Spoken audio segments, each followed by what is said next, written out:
From the book of Daniel. The story of Daniel and the lion's den. Daniel interprets handwriting on the wall.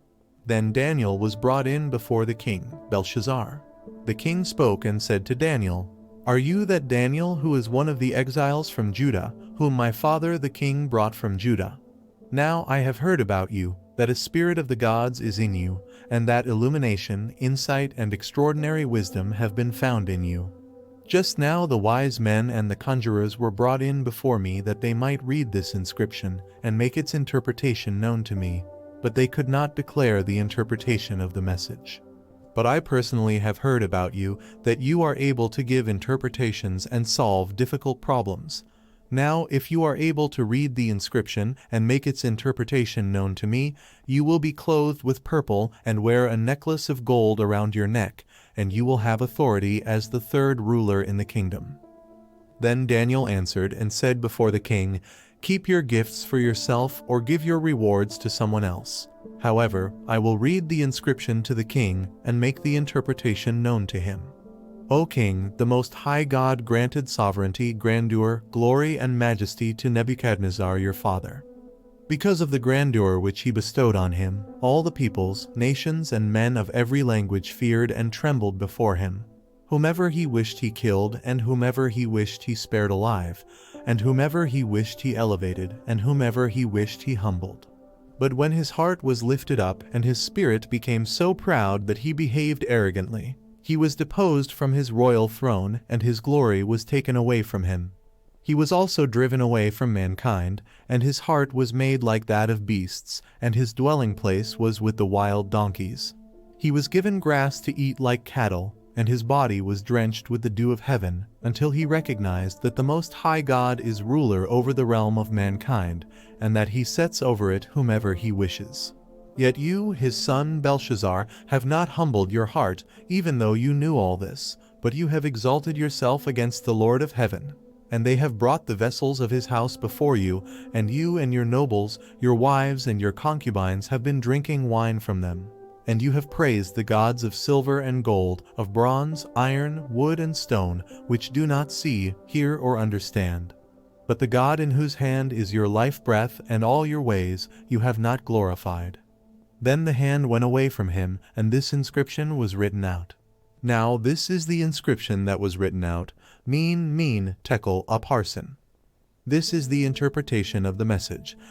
God has numbered your kingdom and put an end to it. Tekel, you have been weighed on the scales and found deficient. Peers, your kingdom has been divided and given over to the Medes and Persians. Then Belshazzar gave orders, and they clothed Daniel with purple, and put a necklace of gold around his neck, and issued a proclamation concerning him that he now had authority as the third ruler in the kingdom. That same night Belshazzar the Chaldean king was slain. So Darius the Mede received the kingdom at about the age of 62. It seemed good to Darius to appoint 120 rulers over the kingdom, that they would be in charge of the whole kingdom, and over them 3 commissioners, of whom Daniel was one, that these satraps might be accountable to them, and that the king might not suffer loss. Then Daniel began distinguishing himself among the commissioners and satraps, because he possessed an extraordinary spirit, and the king planned to appoint him over the entire kingdom. Then the commissioners and satraps began trying to find a ground of accusation against Daniel in regard to government affairs, but they could find no ground of accusation or evidence of corruption, inasmuch as he was faithful, and no negligence or corruption was to be found in him. Then these men said, "We will not find any grounds of accusation against this Daniel, unless we find it against him with regard to the law of his God." Then these commissioners and satraps came by agreement to the king and spoke to him as follows: "King Darius, live forever. All the commissioners of the kingdom, the prefects and the satraps, the high officials and the governors have consulted together that the king should establish a statute and enforce an injunction that anyone who makes a petition to any god or man besides you, O king, for 30 days, shall be cast into the lion's den. Now, O king, establish the injunction and sign the document so that it may not be changed according to the law of the Medes and Persians, which may not be revoked." Therefore King Darius signed the document, that is, the injunction. Now when Daniel knew that the document was signed, he entered his house. Now in his roof chamber he had windows open toward Jerusalem.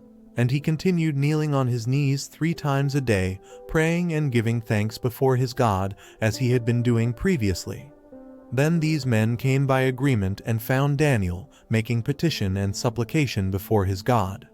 Then they approached and spoke before the king about the king's injunction.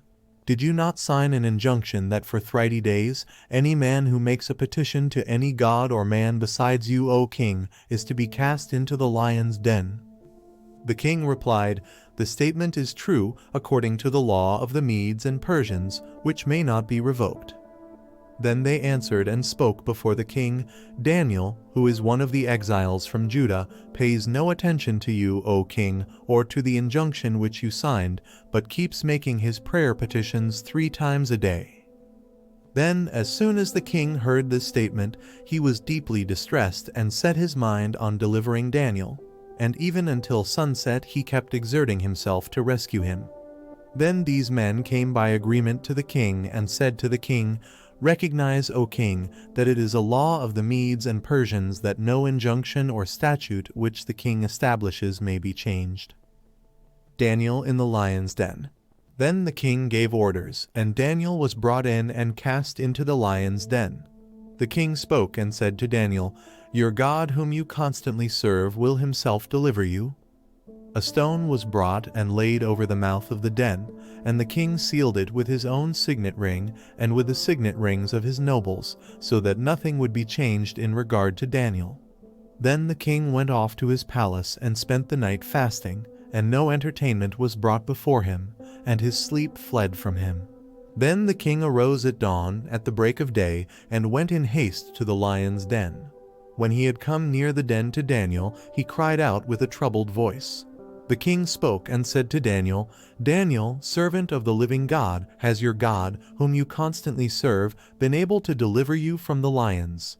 Then Daniel spoke to the king, O king, live forever. My God sent his angel and shut the lions' mouths, and they have not harmed me, inasmuch as was found innocent before him, and also toward you, O king, I have committed no crime.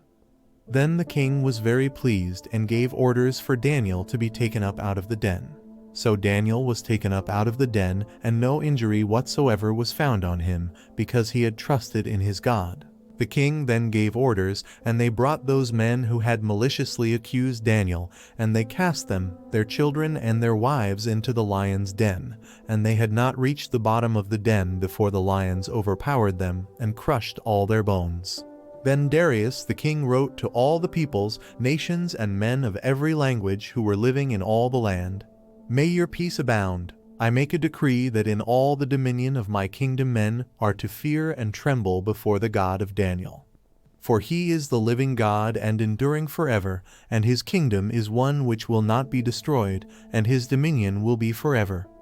He delivers and rescues and performs signs and wonders in heaven and on earth, who has also delivered Daniel from the power of the lions. So this Daniel enjoyed success in the reign of Darius and in the reign of Cyrus the Persian.